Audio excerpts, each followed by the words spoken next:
friends, my name is Vitaly, but you can call me Victor because that is my Starbucks name. That is much easier to say than Vitaly. And in case you're wondering, I really am almost blind. My vision is 20 by 100, which means that I'm looking at the camera right now, but I don't really see it. So that makes it so much more fun when I try to cook today. A little disclaimer, I do not really cook. I do not really know how to cook, and this is almost my first time making this dish.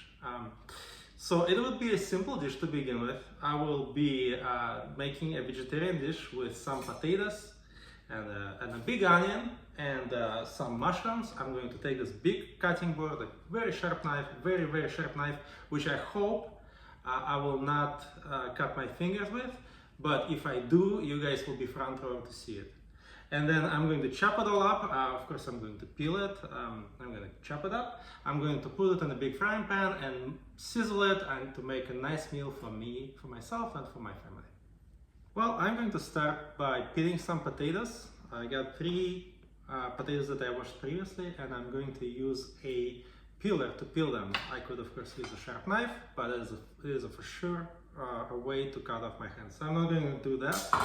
Although my mom said that a peeler is for wussas. I'm not supposed to be using that for cooking, but I'm going to use it today just because it's much faster and easier, and it takes off a really nice layer of the potatoes. So I'm going to start by peeling it. You might say I'm a professional, but I'm not. Believe me, I'm just kind of winging it as I go. I'm assuming it's pretty straightforward. I'm putting the peels into this plastic container so that they can be nice together, and I could just toss them easily, and they're not going to be all over the place. Now, one thing about being blind, cooking blind, is that you don't really see those little black spots on the potatoes. I really have to look at it closely to see what's going on. So if I miss something, please don't write hateful comments. I can't really help it. But I will try my best to take off all the black spots of the potatoes. The thing about potatoes is, like, for some reason, sometimes they have this really dark blotches. Okay, now let's see. Is this potato clean enough? It looks clean to me. I'm going to put it in a bowl of water. Why water? Because I've heard that if you don't put it in the water, then it's going to be turning blue or yellow, something like this, because of the starch in the potato. So I'm going to put it in the water, and I'm going to peel the next batch of the next potato. Hopefully you guys don't get bored of me doing it, but you can tell me in the comments if I'm doing it right, to see if I'm actually missing spots. I guess when you cook it, if there are dark spots, you don't necessarily see them. Or maybe it's just me. So, but it would still taste good. Let me peel this one, and then I will move on to the next step. Moving on to the next part, I'm going to chop up this onion. I'm not going to use all of it. I'm going to cut off just a part of it so that it would be enough for this amount of potatoes that I actually chopped up. So I'm going to cut off a portion of the onion. It's harder than I thought, because the onion doesn't want to be cut. So I'm going to peel it by taking off the outer layer. I don't know if it's supposed to be just one layer. It was supposed to be multiple layers. I'm probably going to butcher it, but I'm going to take off probably 2 layers here. And again, you're probably not going to be some people will probably write some hateful comments saying I'm not doing it right, I'm wasting my onion. I think if we're ever at the point where we're actually wasting an onion, then we gotta rethink our finances. So I'm gonna chop off the ends of it. I think I'm done with this portion of the onion. So I'm gonna move it aside so it doesn't stay in the camera. Now, cutting up an onion is a little bit of a mystery to me, but what I'm going to do is I'm going to cut it lengthwise, and I'm going to cut it across. And if those pieces and I think at that point, because the onion still has multiple layers, at this point I could just use my hands to separate it into small little cubes. And then what I'm going to do, then I'm going to put them into this big bowl, because this small bowl would be used for the mushrooms later. Alright, up to the fun part. On to the fun part. Cut it lengthwise. I think I'm supposed to keep it intact so I can just move it the other direction. and it's supposed to just become little cubes at some point. Yeah. Okay, so let's move it the other way, like this. I think it's called horizontally. Chop it up, chop it up, chop it up, chop it up. Again, I have to be careful not to chop up my own fingers here. But then you would be able to tell because like the onion is white and my fingers, if I cut them, they would be turned red. And I'm going to use my hands to separate the onions. And I think I didn't actually do a good job. But what am I going to do here? I'm going to, I think some pieces are a little big, but actually, you know, I think when I put them in a frying pan and actually, I think it's called caramelize them, they're going to become a little smaller and kind of uniform in size. So I think this is good enough. So I'm going to pick them up with my knife as a professional chef and put it in a big bowl. Okay, so the next thing I'm going to chop up is the mushrooms. I think those are the smallest vegetables on the table, so they will be the most challenging to chop. I've heard there are different ways to chop them. I think one of the easier ways is to cut off the foot, or whatever it's called, the stem, and then just chop up the head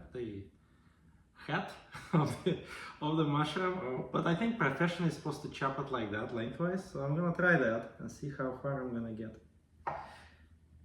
because that's going to make it prettier, supposedly. So I'm going to put the chopped mushrooms into the bowl here. This is probably very dangerous what I'm doing. But again, I'm not a very professional chef here, so I don't know what I'm doing, to be honest. I'm just winging it. Actually, I've seen somebody doing it before, and I'm trying to imitate what they did. I don't know if I'm doing a good job here. This is actually harder than you think it is. If you try it, you will see how hard it is. Because like after I wash the mushrooms, they're actually kind of slippery, and you know, just holding onto it is kind of like hard. It kind of tries to slip out of your hand. So let me cut this mushroom before moving on.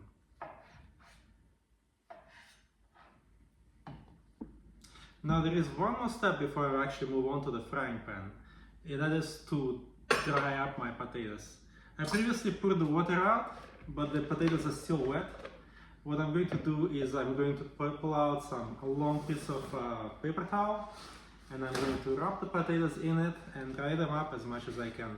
The reason why I'm doing it is because oil and water just don't mix. If I put wet potatoes onto the oil, which would be in the frying pan, all the sparks will fly, so to speak. I'm going to probably get burned. That's another danger of cooking.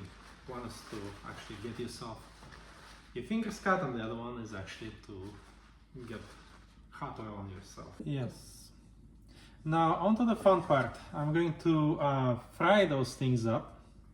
First thing I'm going to do is I'm going to add some oil into my frying pan, because otherwise we're all going to get stuck. So I'm going to pour oil generously.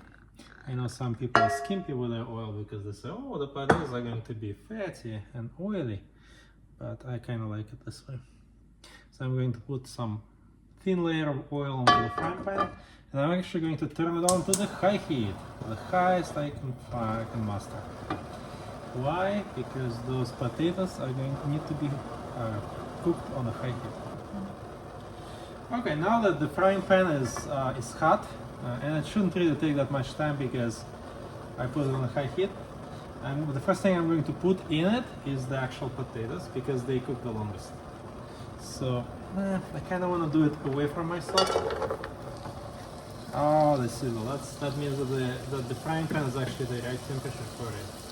Let me spread it out a little bit. So it's a thin layer on the actual frying pan.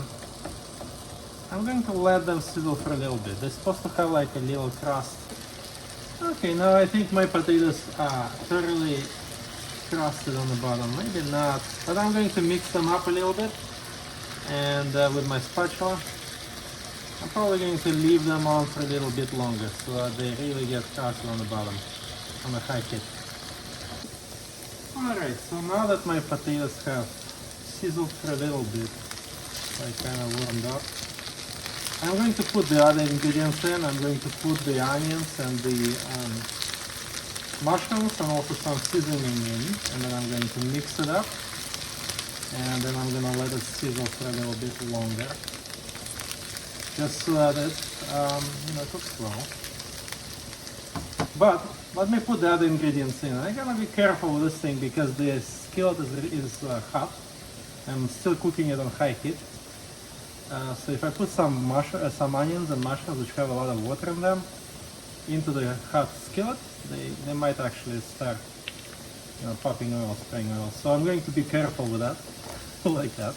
I'm going to put it away from myself, and then I'm gonna mix it in like very nicely.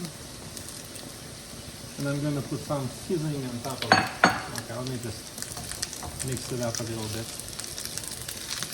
Again, remember that all of it is on high heat. The danger is that it actually starts spraying water. Actually like popping water. So I'm going to put the mushrooms in. They really should go last because mushrooms are really like cook really fast. You can tell that this is actually getting ready because the heat starts working. Just let me mix it in a little bit. So let me put some salt. I'm going to use my hands. I used my hands previously. Shouldn't be a surprise. Still hygienic. I'm going to put a lot of salt. The thing is, potatoes, they actually have a lot of water inside of them, so they absorb a lot of the salt. So I'm going to put some salt. I'm going to actually mix it up, and I'm going to put some more salt. And yes, they might turn out to be really salty. But actually smells really good. Yeah, it smells really good. You can see it's like, I don't, it's one of my first experiences, experiments with actually making a cooking video.